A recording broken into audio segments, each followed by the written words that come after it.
আসসালামু আলাইকুম। আমাদের চ্যানেলের নিয়মিত সংবাদে আপনাদের সবাইকে স্বাগত জানাচ্ছি। আমি শাপলা রহমান। বাংলাদেশের রাজনীতিতে যেকোনো সময়ই যেকোনো সমীকরণ বদলে যেতে পারে। তবে সাম্প্রতিক সময়ে দেশের রাজনৈতিক অঙ্গনে সবচেয়ে বড় আলোচনার কেন্দ্রবিন্দুতে পরিণত হয়েছে আওয়ামী লীগ সভাপতি ও সাবেক প্রধানমন্ত্রী শেখ হাসিনার স্বদেশ প্রত্যাবর্তনের বিষয়টি। ৫ই আগস্টের পরবর্তী পটপরিবর্তনের পর থেকে দলের ভেতরে বাইরে যে স্থবিরতা এবং ধোঁয়াশা তৈরি হয়েছিল তা কাটাতে এখন মুখ খুলতে শুরু করেছেন দলের শীর্ষ সারির নেতারা। এই নতুন বার্তাগুলোকে কেন্দ্র করে দেশের ভেতরে ও বাইরে তৈরি হচ্ছে নতুন এক রাজনৈতিক সমীকরণ। শেখ হাসিনা কি আসলেই দ্রুত দেশে ফিরছেন? দলের শীর্ষ নেতারা ঠিক কী বার্তা দিচ্ছেন তৃণমূলকে? এই প্রত্যাবর্তনকে ঘিরে দেশের বর্তমান অন্তর্বর্তীকালীন সরকার এবং অন্যান্য রাজনৈতিক দলগুলোর অবস্থানই বাকি। ৩০ মিনিটের এই বিশেষ প্রতিবেদনে আজ আমরা উন্মোচন করব পর্দার পিছনের আসল সমীকরণ। ৫ই আগস্টের ছাত্র জনতার আন্দোলনের মুখে শেখ হাসিনার ভারতে আশ্রয় নেওয়ার পর বাংলাদেশের রাজনীতিতে এক অভূতপূর্ব পরিবর্তন আসে। আওয়ামী লীগের দীর্ঘ ১৫ বছরের শাসনের অবসান ঘটে এবং নোবেলজয়ী ড. মোহাম্মদ ইউনূসের নেতৃত্বে গঠিত হয় অন্তর্বর্তীকালীন সরকার।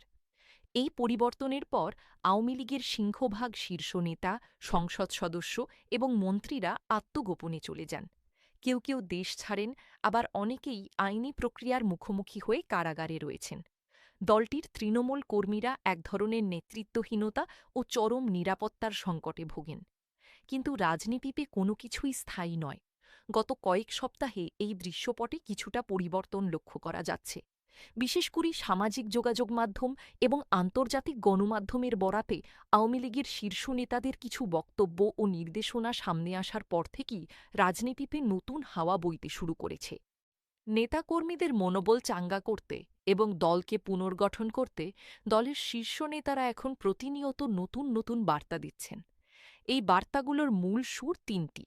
প্রথমত, দলের কর্মীদের ঐক্যবদ্ধ থাকা এবং ধৈর্য ধরা। দ্বিতীয়ত, আইনি ও রাজনৈতিকভাবে বর্তমান পরিস্থিতির মোকাবেলা করা।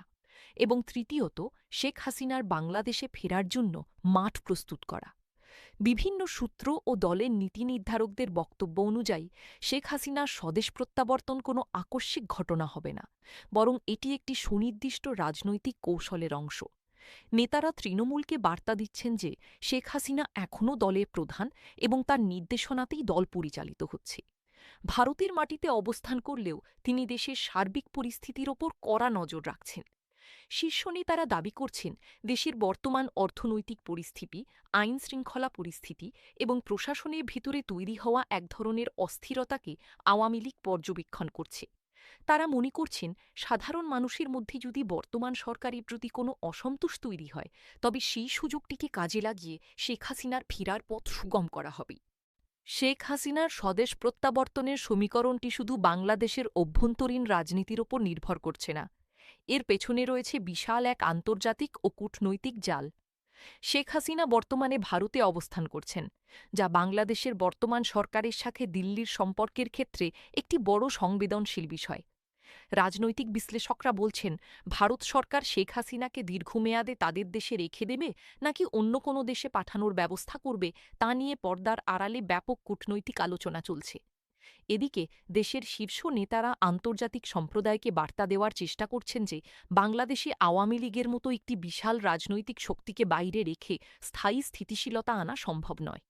তারা পশ্চিমা বিশ্ব, বিশেষ করে মার্কিন যুক্তরাষ্ট্র ও ইউরোপীয় ইউনিয়নের সাথেও নতুন করে লবিং শুরু করেছেন বলে বিভিন্ন রাজনৈতিক মহলে গুঞ্জন রয়েছে। শীর্ষ নেতাদের নতুন বার্তায় এটি স্পষ্ট যে তারা আন্তর্জাতিক মহলকে বোঝাতে চান, শেখ হাসিনার প্রত্যাবর্তনই দেশে একটি ভারসাম্যপূর্ণ রাজনীতি ফিরিয়ে আনতে পারে। আওয়ামী লীগ নেতাদের এই নতুন বার্তা এবং শেখ হাসিনার ফেরার গুঞ্জন নিয়ে দেশের অন্যান্য রাজনৈতিক দলগুলো কিন্তু বসে নেই।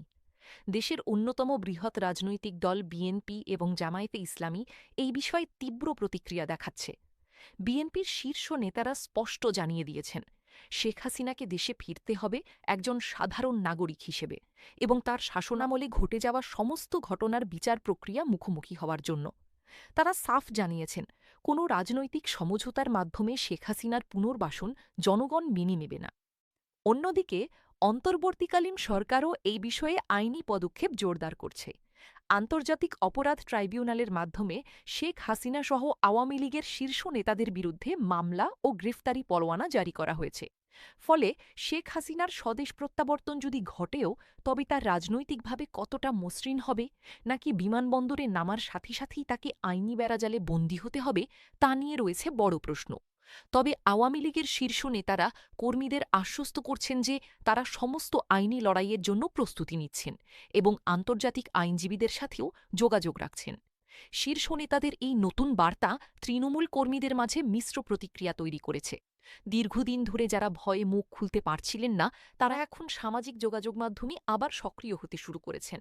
নেতাদের এই আশ্বাসে তৃণমূলের একটি বড় অংশ মনে করছে দল আবার ঘুরে দাঁড়াবে। তবে মাঠের বাস্তবতা এখনও বেশ কঠিন।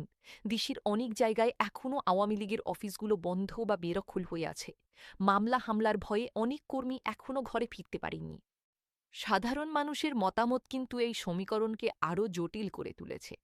জনগণের একটি বড় অংশ মনে করে বিগত বছরগুলোর সুশাসনের অভাব এবং অধিকার হরণের যে অভিযোগ রয়েছে, তার সুরাহা না করে হঠাৎ করে শেখ হাসিনার প্রত্যাবর্তন দেশে নতুন করে রাজনৈতিক সংঘাতের জন্ম দিতে পারে। ফলে শীর্ষ নেতাদের বার্তা মাঠ পর্যায়ে কতটা কার্যকর আন্দোলন বা গণজোয়ার তৈরি করতে পারবে, তা সময়ই বলে দেবে। রাজনীতি সম্ভাবনার শিল্প।